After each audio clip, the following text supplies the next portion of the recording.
दोस्तों अचानक ऐसा क्या हुआ कि आधी रात चुनाव आयुक्त ज्ञानेश कुमार को पटना पहुंचना पड़ा।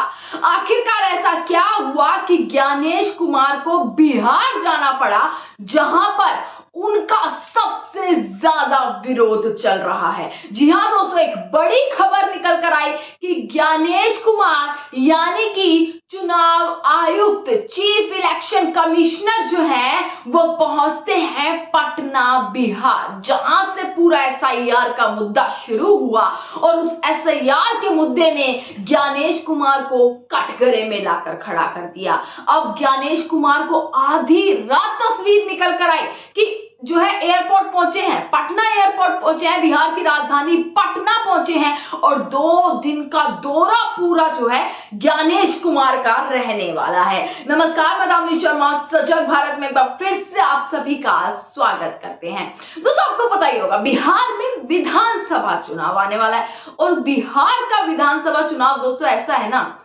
सबका एड़ी चोटी का जोर है। कांग्रेस को देख लो, आप आरजेडी को देख लो, आप जेडीयू को देख लो, आप बीजेपी को देख लो, सब लगे पड़े हैं भाई बिहार में कैसे अपना जो है वो झंडा गाड़ा जाए।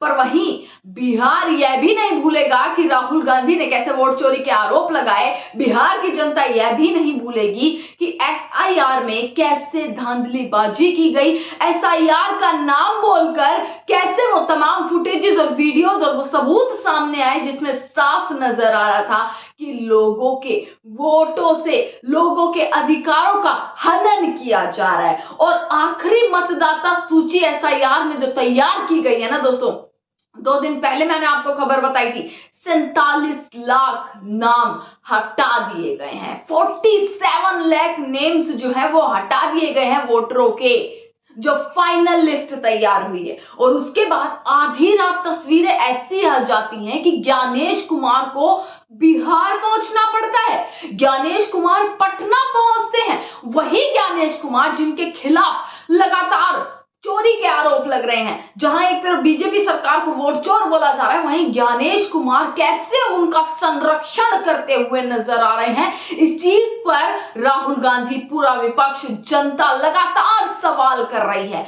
पर वही कटघरे में पूरी सरकार खड़ी है, चुनाव आयोग, ज्ञानेश कुमार खड़े हैं और जिसका जवाब किसी ने नहीं दिया।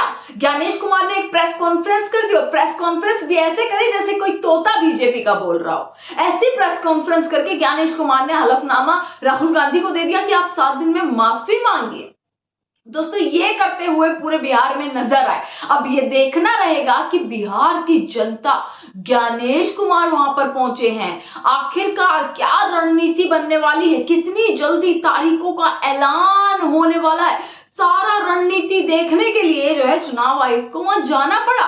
पर खुद सोचकर देखिए कि जब संरक्षण ही करना है तो फिर आखिरकार क्या फायदा जाने का। जब संरक्षण ही करना है, जब उनकी जुबान ही बोलना है सरकार की, तो क्या फायदा इस दौरे का। ये सबसे बड़ी बात निकल कर आती है, क्या जनता भी अब वोट चोर के नारे लगाएगी, जैसे नरेंद्र मोदी की रैली में लगाती आ रही है, जैसे बीजेपी की रैली में लगते आ रहे हैं, जैसे इस वोट चोर के आरोप पर इस पूरे टैग ने नरेंद्र मोदी के सामने एक मुसीबत खड़ी कर दी है, जिसका नाम कोई और नहीं बल्कि राहुल गांधी निकलते हुए नजर आ रहे हैं। राहुल गांधी एक के बाद एक सबूत पेश कर रहे हैं और उन सबूतों पर एक के बाद एक चुनाव आयोग की तरफ से यही कहना है कि भाई राहुल गांधी गलत बोल रहे हैं। पर वो पत्रकार गलत नहीं है जिन्होंने जमीनी हकीकत एसआईआर की दिखाई है दोस्तों, कि कैसे जिंदे को मृत घोषित कर दिया, मृत को जिंदा घोषित कर दिया।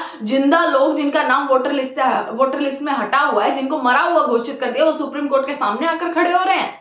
तो खुद सोच कर देखिए, लोगों की बिना परमिशन के उनके हस्ताक्षर करके फॉर्म भर दिए गए। जिसका फॉर्म भरा गया उसे ही नहीं पता कि भैया उसका फॉर्म भर दिया गया है।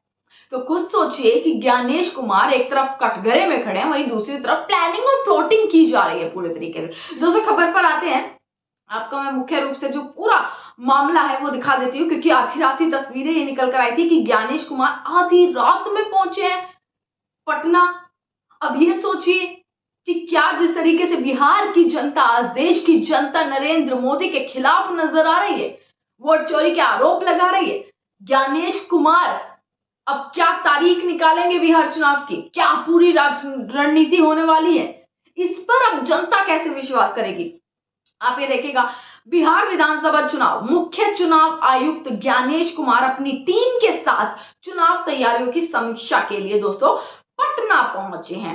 दोस्तों आपको पता होगा, अंतिम मतदाता सूची का जो था, अभी मैंने आपको बता दिया कि 47 लाख वोटरों के नाम हटा दिए गए हैं। अब जैसे ही वो मतदाता सूची आई, ज्ञानेश कुमार ने ये डिसाइड कर लिया कि भाई बिहार जाते हैं, पटना जाते हैं, वहां का दौरा करते हैं, बैठकें करने वाले हैं, पूरी रणनीति बनाने वाले हैं और वहां से वापसी दिल्ली आकर जल्द ही बिहार की विधानसभा चुनाव तारीखों का ऐलान कर दिया जाएगा।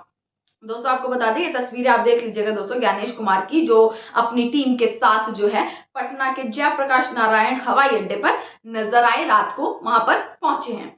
आपको बता दें दोस्तों, मुख्य चुनाव आयुक्त जो है वो चुनाव आयुक्त सुखबीर सिंह संधू और विवेक जोशी, उनके साथ जो उनकी टीम थी वो भी मौजूद रही।